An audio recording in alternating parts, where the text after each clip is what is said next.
Oke, assalamualaikum warahmatullahi wabarakatuh. Di sini kita akan membahas tentang interaksi sosial dan sosialisasi, yaitu dengan nama kelompok Agus Rohmat, Eva Samudra, Ika Zulaihah, dan pastinya dengan saya Yoga Wahyu Amanda. Silahkan disimak. 1. Pengertian interaksi sosial. Interaksi sosial adalah proses di mana orang-orang berkomunikasi, saling memengaruhi dalam pikiran dan tindakan. Pada dasarnya, manusia dalam kehidupan sehari-hari tidak lepas dari hubungan satu dengan yang lain. 2. Dasar pembentukan kelompok sosial. 1. Faktor kepentingan yang sama, common interest.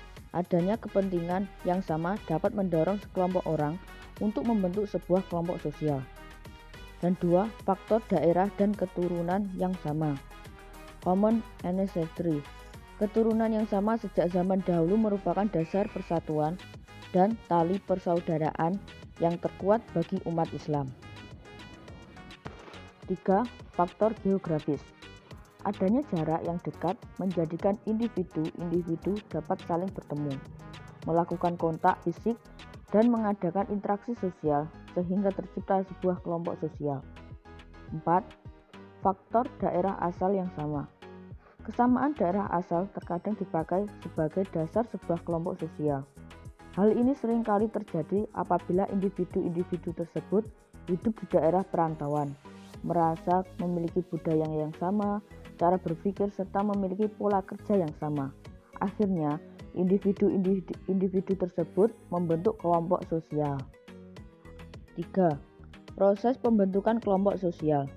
1. Persepsi. Pembagian kelompok didasarkan pada tingkat kemampuan inteligensi yang dilihat dari pencapaian akademis. 2. Motivasi. Pembagian kekuatan yang berimbang akan memotivasi anggota kelompok untuk berkompetisi secara sehat dalam mencapai tujuan kelompok. 3. Tujuan.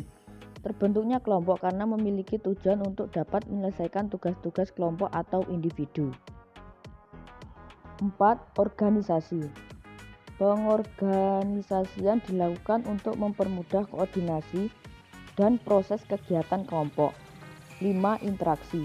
Merupakan syarat utama dalam dinamika kelompok karena dengan interaksi akan ada proses transfer ilmu dapat berjalan yang didasarkan atas kebutuhan akan informasi tentang pengetahuan tersebut.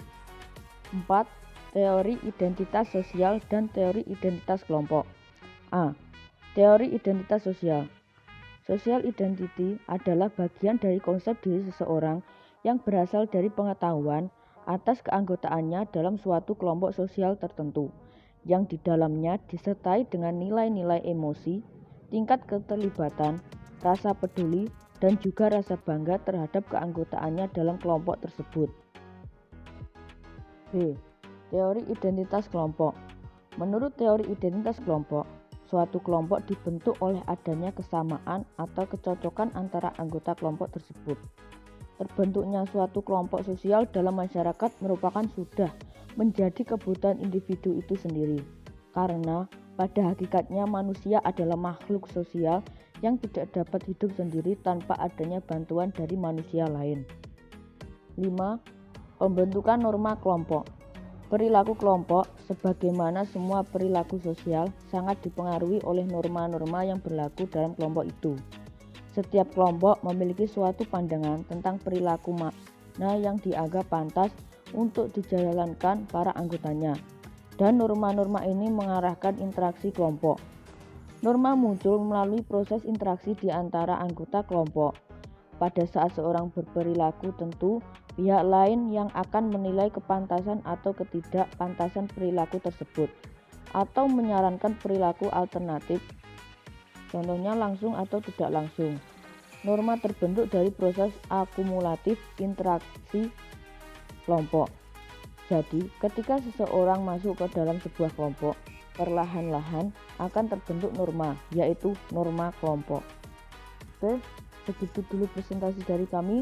Wassalamualaikum warahmatullahi wabarakatuh. Thank you.